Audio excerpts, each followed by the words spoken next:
사무엘상 말씀을 가지고 수요 예배 계속 강의 말씀으로 하고 있습니다. 오늘이 몇 번째인 줄 아세요? 7번째입니다. 7번째. 7번째 사무엘상 말씀을 우리가 함께 나누고 있는데,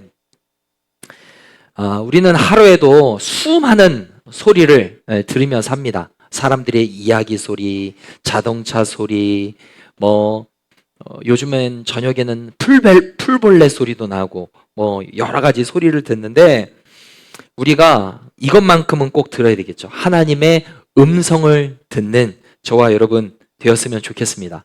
여러분, 엘리와 사무엘 당시는 이상이 희귀하여서 말씀이 들려지지 않았다라고 했어요. 자, 그때 하나님께서 사무엘에게 나타나셔서 사무엘의 이름을 부릅니다. 그러나 사무엘이 자신을 하나님이 부르는지 알았나요? 몰랐나요? 몰랐습니다. 몇 번째까지 몰랐나요? 3번째까지 몰랐습니다. 3번째 때 엘리 제사장이 이거 내가 부르는 거 아니다. 하나님이 너를 부르는 것 같으니 한 번 더 너의 이름을 부르면 그때 주님 말씀하옵소서 주의 종이 듣겠나이다. 그렇게 말해 라고 가르침을 받았어요. 그리고 자기의 숙소로 갔는데 그때 사무엘아 사무엘아 하나님의 음성이 들립니다. 자, 그때 사무엘이 어떻게 고백했죠? 10절 말씀에 보면 여호와께서 임하여 서서 전과 같이 사무엘아 사무엘아 부르시는지라 사무엘이 이르되 말씀하옵소서 주의 종이 듣겠나이다 했습니다. 자, 따라해 보겠습니다.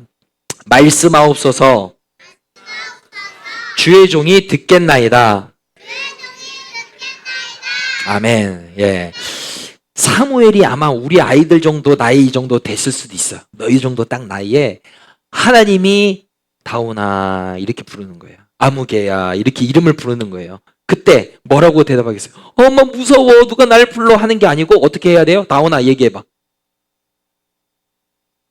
아까처럼 해봐. 왜 갑자기 쑥으로들었어? 아까 잘했잖아.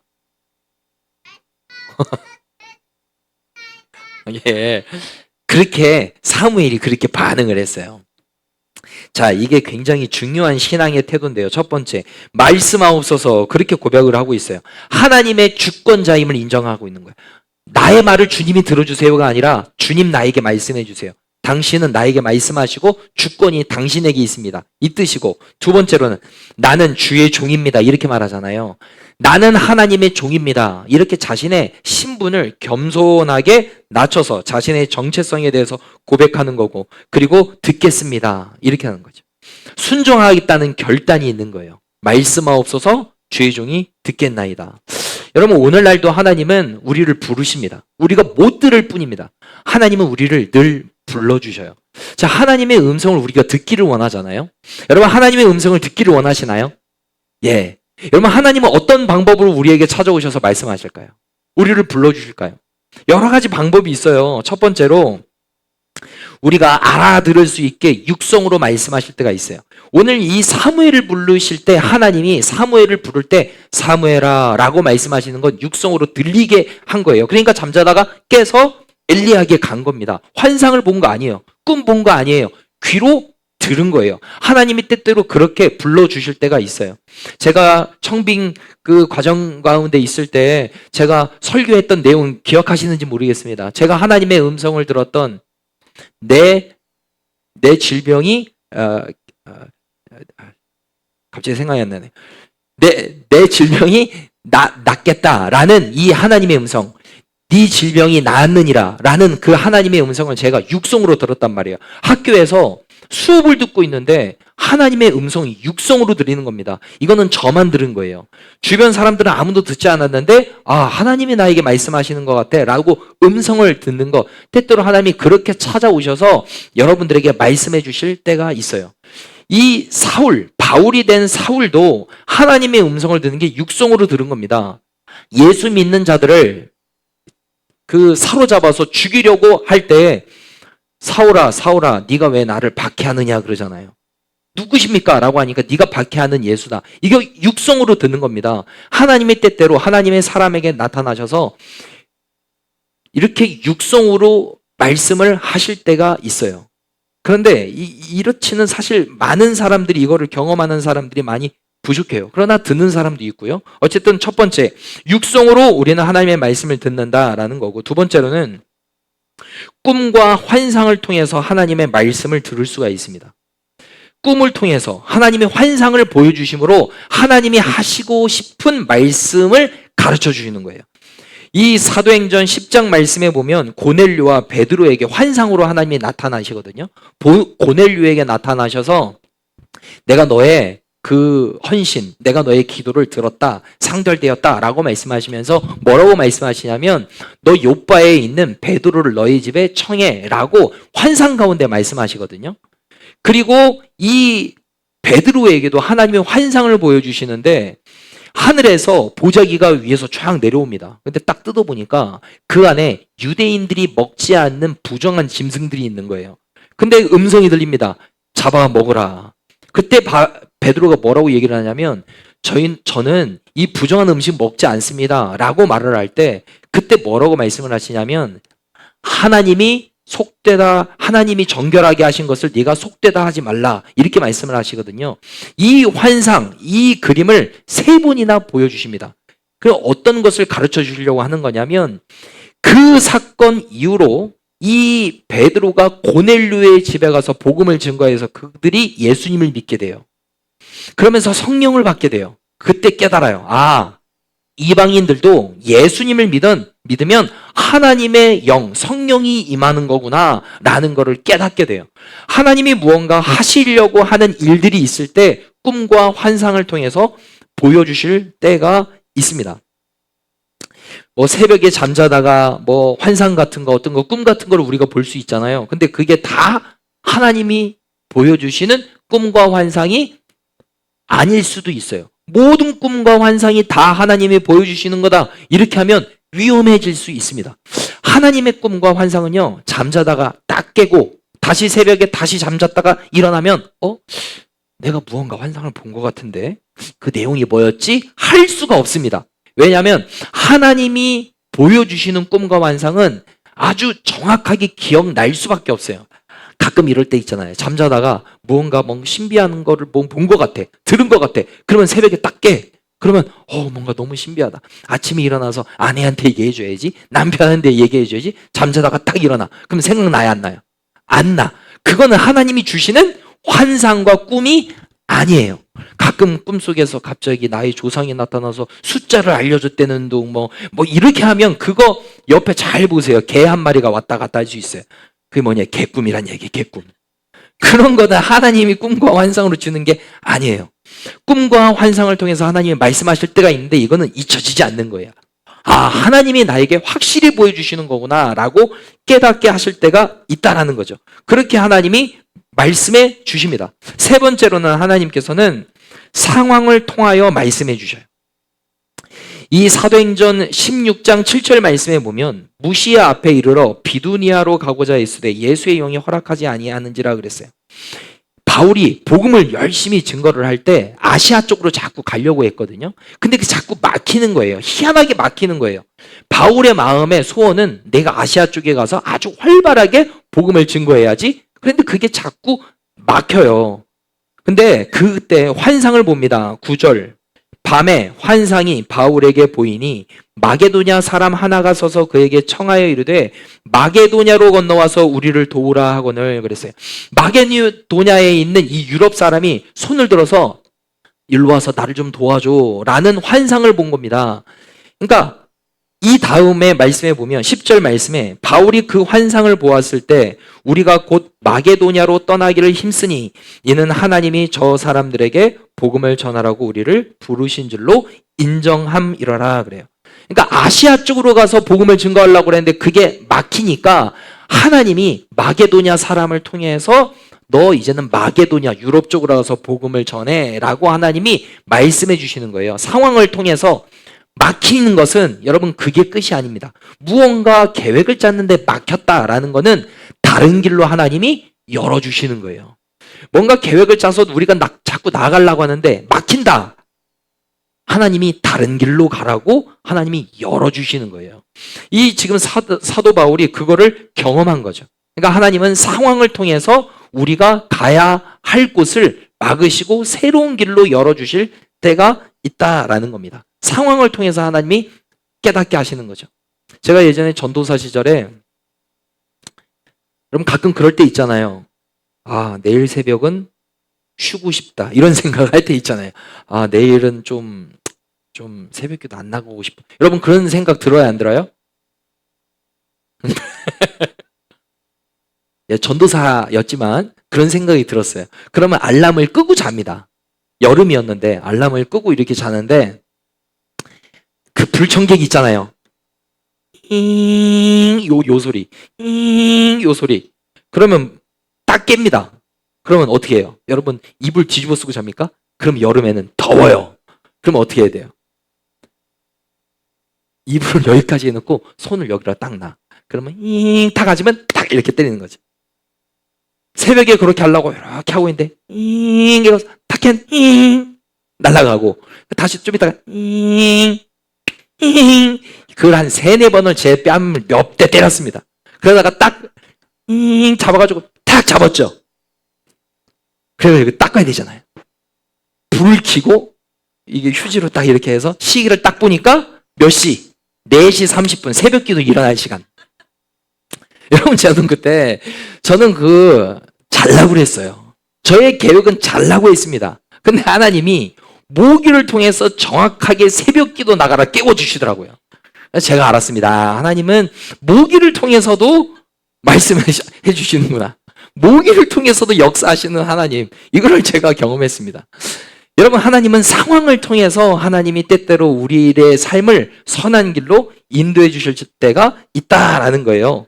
자, 그리고 하나님이 또 말씀해 주시는 방법 중에 하나가 뭐냐면 우리의 생각을 통해서 말씀하십니다. 우리의 생각을 통해서.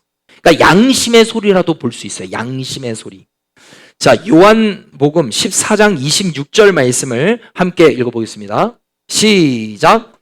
보혜사 곧 아버지께서 내 이름으로 보내실 성령 그가 너희에게 모든 것을 가르치고 내가 너희에게 말한 모든 것을 생각나게 하리라. 아멘. 여기서 보혜사라는 거는 돕는 자라는 뜻이고 하나님의 영이신 성령님을 말하고 있는 거예요. 자, 보혜사 성령님이 하시는 역할이 무엇이냐면 자, 보세요. 아버지께서 내 이름으로 보내실 성령, 보혜사가 성령이에요. 우리 안에 거하시는 하나님의 영, 돕는 자라는 뜻이에요. 자, 그 다음 말씀해 보면 그가 너희에게 모든 것을 가르치고 내가 너희에게 말한 모든 것을 생각나게 하리라 그랬습니다. 그러니까 우리 안에 계신 성령님, 보혜사가 하시는 역할은 무엇이냐면 예수님이 가르쳐 주신 가르침과 말씀을 생각나게 해주신다라는 거예요.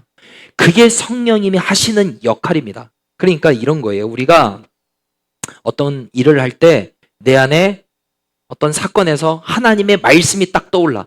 사랑하라, 이런, 용서하라, 이런 것, 기도하라, 이런 것, 감사하라, 이런 하나님의 말씀, 예수님이 가르쳐 주신 말씀이 생각나도록 우리 안에서 누가 역사하시는 거예요? 성령님이 그렇게 역사하신다라는 거예요. 그러니까 하나님의 말씀이 생각나게 해주시는 분이 우리 안에 계신 성령님이에요. 그런데 하나님의 뜻대로 하지 못하면 우리 안에 어떤 생각이 드냐면 마음에 근심이 생깁니다. 에베소서 4장 30절 말씀에 보면 하나님의 성령을 근심하게 하지 말라 그랬어요. 우리가 하나님의 뜻대로 살면 내 안에 계신 성령님이 기쁨을 줘요. 야, 너 정말 잘했다. 마음이 만족감이 있어요. 근데 하나님의 뜻대로 살지 못하면 내 안에 근심이 있는 거예요. 야, 너 이제는 잠 그만 자고 기도해야지. 제가 얘기를 하지 않았고 목회자가 얘기를 하지도 않았는데 여러분 안에 그런 생각이 드는 겁니다. 잘만큼 자지 않았니? 이제 기도해야 되지 않겠니? 감사해야 되지 않겠니? 뭐 이런 여러 가지 하나님의 말씀이 내 안에서 막 생각나게 하는 것. 이렇게 내가 살면 안 되는데, 야, 내가 이렇게 죄 짓고 살면 안 되는데, 이러한 근심이 들게 하는 방법을 통해서 내 안에 계신 성령님이 우리에게 말씀하신다라는 겁니다.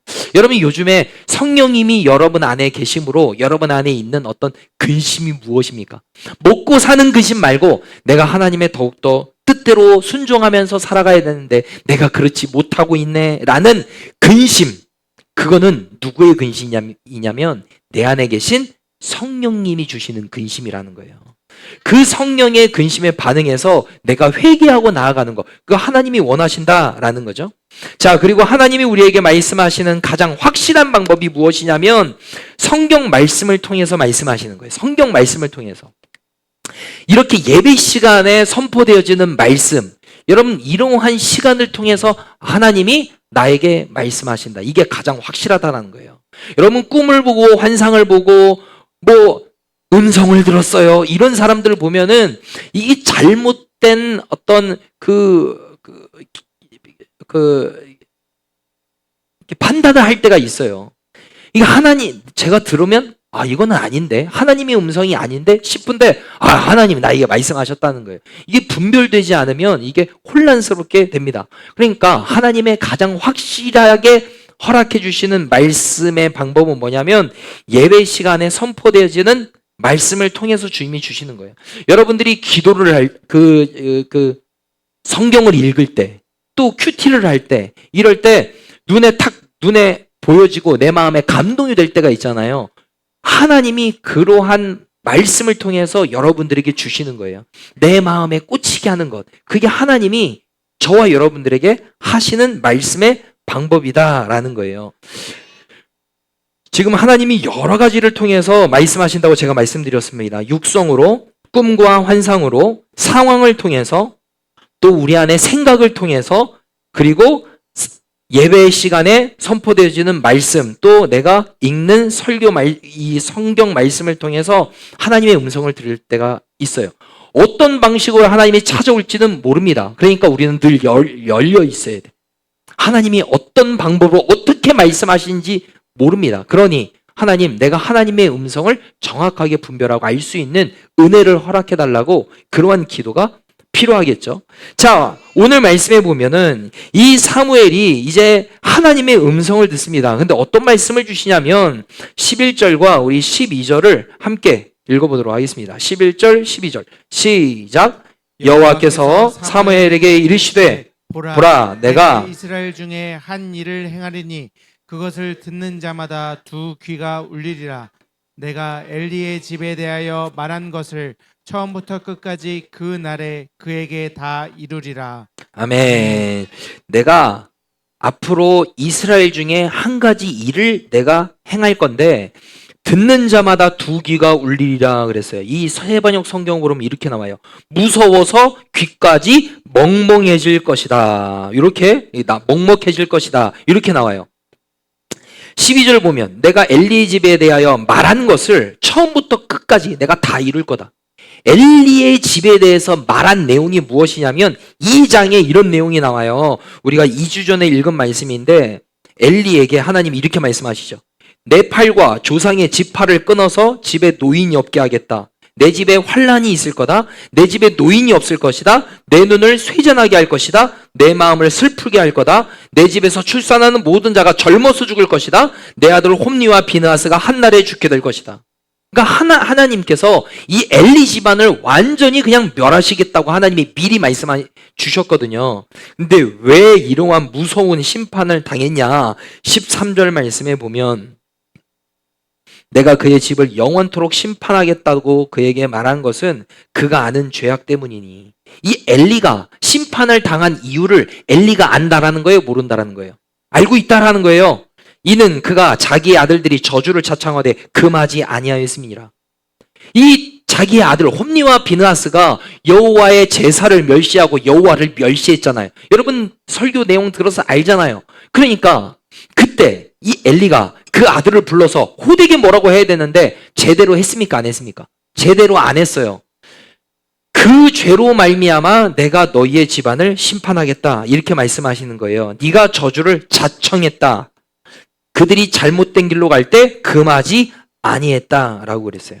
여러분 우리 어린아이들이 어렸을 때 신앙을 제대로 잡아야 돼요. 이렇게 어렸을 때 예배 생활 11조 생활, 감사하는 생활, 이런 태도를 지금 잡아야 돼.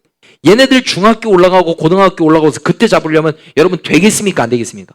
여러분 머리가 커서 안 들어가요. 안 돼요. 그러니까 어렸을 때부터 예배는 어떻게 드려야 된다. 찬양은 어떻게 해야 된다. 감사는 이렇게 해야 된다.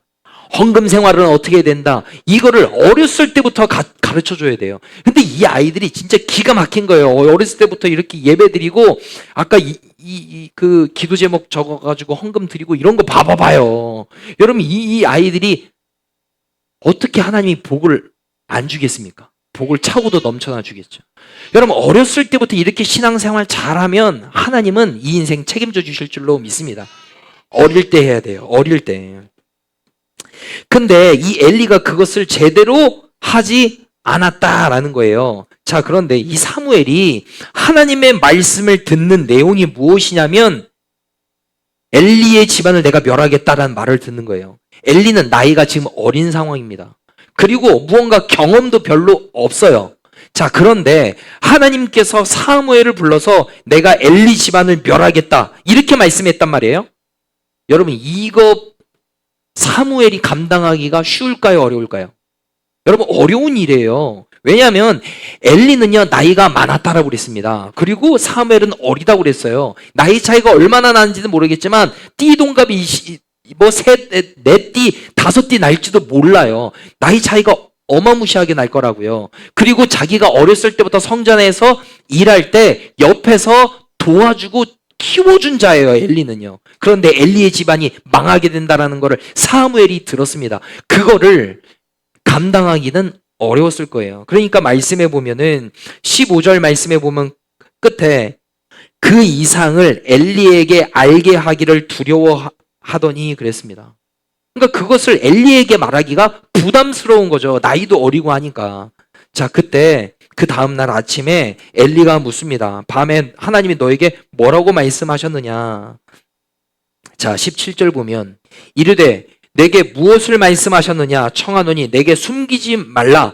내게 말씀하신 모든 것을 하나라도 숨기면 하나님이 내게 벌을 내리시고 또 내리시기를 원하노라 하는지라. 여러분, 나이 많은 사람이 밤에 하나님이 너에게 뭐라고 말씀하시디 나한테 얘기해봐. 그럼 여러분 뭐라고 하겠어요? 여러분이 사무엘이라면 뭐라고 얘기를 했어요? 그럼 두리뭉실 할 수도 있잖아요. 저기 하나님이 엘리 집안을 복되게 하신대요. 수고하셨대요. 뭐 이렇게 할 수도 있잖아요. 자, 그런데 이 뭐라고 얘기를 하냐면 19절 보면요. 죄송합니다. 18절 보면 사무엘이 그것을 그에게 자세히 말하고 조금도 숨기지 아니하니 그가 이르되 이는 여호와이시니 선하신 대로 하실 것이니라 하니라 그랬습니다. 사무엘이 그것을 이라는 것은 엘리의 집안을 망하게 하겠다라는 그 내용이에요. 그에게 자세히 말하고 조금도 숨기지 아니하니. 왜 숨기지 않았을까요? 하나님의 말씀이니까. 내가 가감하면 안 되니까 하나님이 나에게 주신 말씀 그대로 전달해야지 이렇게 생각을 했다라는 거예요. 부담스러웠지만 두려웠지만 하나님의 말씀이니 나는 그대로 전달하겠다. 여러분, 목회자의 입장에서도 여러분 앞에서 여러분 잘 될 겁니다. 평안할 겁니다. 문제 없습니다. 여러분 그렇게 선포하잖아요. 형통할 겁니다. 잘 될 겁니다. 모든 문제는 해결될 겁니다. 여러분 그러잖아요. 그러면 성도들 다 좋아해요. 은혜 받았다고 해요. 하나님이 여러분의 마음을 만지십니다. 위로하십니다. 그러면 아멘 합니다. 그런데 여러분 회개하십시오. 막 그러고 하면요. 아멘 안 나와요. 분위기가 싸해집니다. 여러분 저도요 좋은 얘기하고 싶죠. 그런데 하나님께서는 우리가 기억해야 되는 건 뭐냐면 하나님은 우리가 들어야 할 말씀을 주시는 분입니다. 우리가 듣고 싶은 말을 주시는 분이 아니에요. 우리가 들어야 할 말씀을 주시는 분이 하나님이세요. 여러분 가령 예를 들어 보자고요. 우리가 뭔가 몸이 아파요. 그럼 병에 가면 뭐 CT 찍고 MRI 찍고 막 하잖아요. 그래서 의사 앞에 딱 섭니다. 근데 의사가 표정이 안 좋아요. 그러면 가슴이 철렁하겠죠. 그때 우리는 어떤 말을 듣고 싶어요? 문제 없네요. 건강합니다. 이런 말을 듣고 싶잖아요. 모든 사람은 다 그렇습니다. 근데 문제가 있는 사람한테 아우 건강관리 잘하셨네요. 문제 없습니다. 그냥 지금처럼 그냥 먹고 싶은 거 다 드시고 운동 안 하셔도 됩니다. 다이어트 같은 거 안 하셔도 되고 그냥 편히 사십시오. 우리는 그렇게 듣고 싶지만 여러분 제대로 된 의사는 무엇입니까? 문제가 있으면 당신 암이네요. 이렇게 말해야 되는 거고 식단 조절을 하셔야 됩니다. 다이어트 하셔야 됩니다. 약 드셔야 됩니다. 치료 받으셔야 됩니다. 이거를 말하는 사람이 제대로 된 의사 아닙니까? 여러분 우리가 하나님 앞에서도 동일해요. 내가 듣고 싶은 말을 듣는 게 아니고 내가 들어야 할 말씀을 듣는 게 지혜인 줄로 믿습니다. 내가 듣고 싶은 말을 듣는 게 아니고 내가 들어야 할 말씀을 하나님 나에게 허락해 주세요. 이렇게 반응하는 사람이 지혜가 있는 사람인 줄로 믿습니다. 여러분 사무엘이 자신이 들은 이야기를 가감하지 않고 이 엘리에게 전했어요. 그러니까 이는 여호와의 신이 선하신 대로 하실 것이니라. 그렇게 엘리가 이렇게 반응을 하는 모습을 볼 수가 있어요. 이 끝에 좀 늙음하게 철들은 것 같아. 왜 감히 네가 나한테 그런 얘기를 하냐? 내가 너를 어떻게 키웠는데 하나님이 너에게 그렇게 말씀해 주신 건 맞냐? 이렇게 안 하고 그 말씀이 하나님의 말씀이라면 그 말씀이 이루어질 거야. 이렇게 반응을 했다라는 거죠. 여러분 저와 여러분들이 내가 듣고 싶은 말씀을 들으려고 하기보다 들어야 할 말씀을 들을 수 있는 영적인 귀가 활짝 열리게 되기를 예수님의 이름으로 축복합니다. 우리 마지막으로 19절 20절 읽어볼까요? 19절 20절 시작. 사무엘이 자라매 여호와께서 그와 함께 계셔서 그의 말이 하나도 땅에 떨어지지 않게 하시니 단에서부터 부엘세바까지의 온 이스라엘이 사무엘은 여호와의 선지자로 세우심을 입은 줄을 알았더라. 아멘. 사무엘이 자라매 여호와께서 그와 함께 계셔서 그랬어요. 여러분 하나님이 함께하는 게 가장 큰 은혜입니다. 사무엘은 지금 그 가장 큰 은혜를 지금 누리고 있는 거예요. 하나님이 나와 함께 하시는구나. 여러분 세상 사람들은 우리는 인생 성공, 세상 성공에 대해서 목표를 들고 그게 좋은 줄 알아요. 그런데 예수 믿는 사람들은 세상 성공보다 더 사모해야 되는 것은 뭐냐면 하나님이 나와 함께 하시는 것, 동행하시는 것. 여러분 이게 가장 큰 복임을 우리가 알아야 할 줄로 믿습니다. 그렇게 살아가니 이 하나님께서 사무엘에게 어떤 은혜를 주시냐면 20절 중반절에 보면 온 이스라엘이 사무엘은 여호와의 선지자로 세우심을 입은 줄을 알았더라. 아, 사무엘은 하나님이 세워준 선지자야 라는 거를 알게 하나님이 높여주셨다라는 거예요. 왜요? 하나님의 말씀을 듣고 하나님의 말씀을 그대로 가감하지 않고 선포하고 늘 하나님과 함께 하니까 그의 인생을 복되게 해주시고 하나님이 높여주시는 거죠. 여러분 저와 여러분들도 이 사무엘과 같은 은혜를 누리게 되기를 축복합니다. 하나님의 음성을 들을 수 있게 되기를 바랍니다. 하나님의 뜻을 알게 되기를 바랍니다. 말씀하옵소서 주의 종이 듣겠나이다. 그렇게 반응할 때 하나님이 우리에게 오셔서 우리가 듣고 싶은 말이 아니라 들어야 할 말씀을 우리가 듣고 그 말씀대로 살게 되므로 하나님께서 우리와 함께 하시고 평탄케 되는 놀라운 은혜와 복을 받아 누리게 되기를 예수님의 이름으로 축복합니다. 기도하겠습니다.